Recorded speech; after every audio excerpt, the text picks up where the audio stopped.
slišali, da je letošnja noč raziskovalcev posvečena prav odnosom med ljudmi in živalmi in smo rekli o tem pa lahko tudi mi nekaj povemo, namreč kar nekaj nas je na oddelku, ki se za to temo zanimalo oziroma ki smo nekako se posvečamo ekološkim temam, širšim ekološkim temam.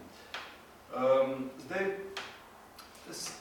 par opozoril, preden dam besedo predstojnici.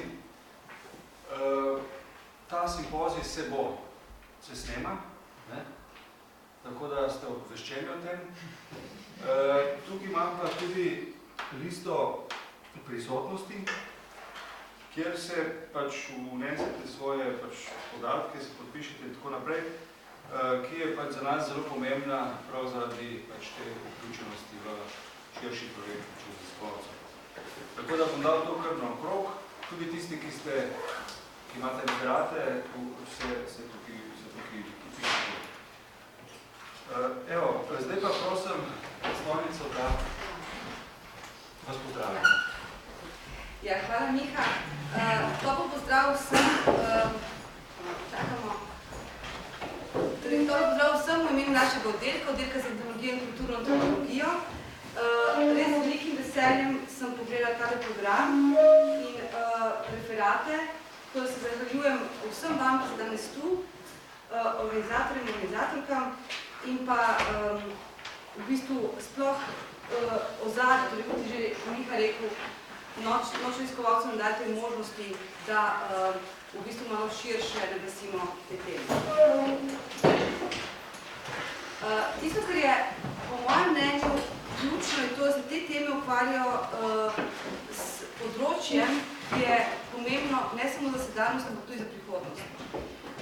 In lahko bi rekli, da referati z tega področja, današnji referati z tega na področja, ki imajo danes zelo različno poimenovanje, zdaj se boste mogoče potem kasneje se bolj ukvarjali, od posthumanizma do večvrstne antropologije ali pa etnografije, oziroma izraza kot več kot človeško, oziroma človeška družba, več kot človeška družba, ali pa tudi plurivers, še pozajmo po del akademiji. In v bistvu, kot pokažejo številna dela na tem področju, se ukvarjanje, pravzaprav to osredotočenje na druga živa bitja in na naravo, ne pomeni nujno obrata stran od človeškega, ampak verjetno pomeni nujno obrat stran od okostenelih binarnosti, od binarnosti, ki so izrazito europocentrične in hierarhične, binarnosti, kot so mrtva versus živa narava, človeško versus naravno. Hkrati pomeni v središče postaviti medsebojno soodvisnost, prepletenost med človeškim in naravnim, nekaj, kar so staroselski mislici videli že dolga stoletja in kar mi ponovno odkrivamo. Za konec bi samo rada rekla, da prva oseba, ki mi je na tak zanimiv način približala to področje, je danes z nami, Suzana Marjanič. Zelo sem vesela, da jo imamo tu na tem simpoziju in da lahko tudi ona predstavlja svoje izsledke. Tako da lepa hvala vsem, kot rečeno, še enkrat želim, da bi ta simpozij stekel dobro.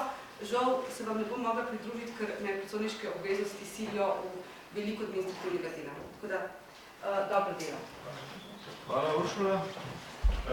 No, to lepo je Uršula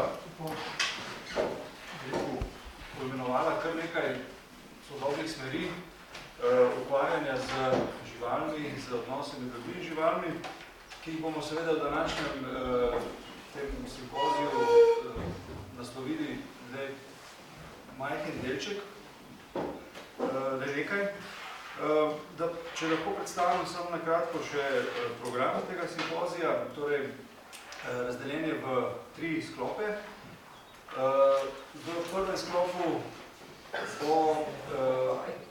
bomo se posvetili predvsem recimo temu disciplinarnim okvirom raziskovanja večvrstnih odnosov. In sicer bo najprej spregovoril Bojan Baskar, ki bo kjer bo poudarek na, recimo, temu družbi. Potem Dimitrij Mlekuž, vrhovnik, kot arheolog in kot, se pravi, neka, recimo, temu evolucijska, lahko rečemo, perspektiva. In potem imamo tukaj še Suzano Matovič iz Inštituta za etnologijo in folkloristiko iz Zagreba, ki bo verjetno večji poudarek dala na kulturni živali. Potem drugi sklop je posvečen govedu. Tudi tukaj imamo nekoliko, tukaj imamo vse historično postavljene stvari, in sicer bo Tadej Pavkovič spregovoril o govedu torej pred nekaj stoletij, potem Peter Simonič o Gabrielu Majcnu in njegovem zgodnem etnološkem prispevku na to temo, in nazadnje še Inja Smrdel kot ena od tistih etnologij, ki se v slovenskem prostoru morda najdlje časa ukvarja z odnosi med ljudmi in živalmi. V zadnjem sklopu pa imamo nekaj sodobnejših etnografskih raziskav večvrstnih družb, in sicer je tukaj moj prispevek, Miha Kozorog, potem in še, kar je zelo pomembno, da imamo v programu tudi prispevke študentov, se pravi, poleg že omenjenega Tadeja Pavkoviča, so sta študenta, oziroma nekdanja študenta, tudi Lea Podgoršek in pa zdajšnji študent, še vedno Gašper Ravšelj, ki bosta, se pravi, Lea o konih, medtem ko Gašper o čebelah. Evo, toliko o programu. Zdaj pa mislim, da je napočil čas, no, malo smo, še nekaj časa še imamo, ampak mogoče bo Bojan si zdaj napočil na več prostora, lahko zdaj časovnega, tako da ti bo zadostovalo, ja. Se pravi, sama forma je naslednja, se pravi 20-minutna predstavitve in potem 10-minutni prostor, 10 minut za vprašanje, za diskusijo in tako naprej.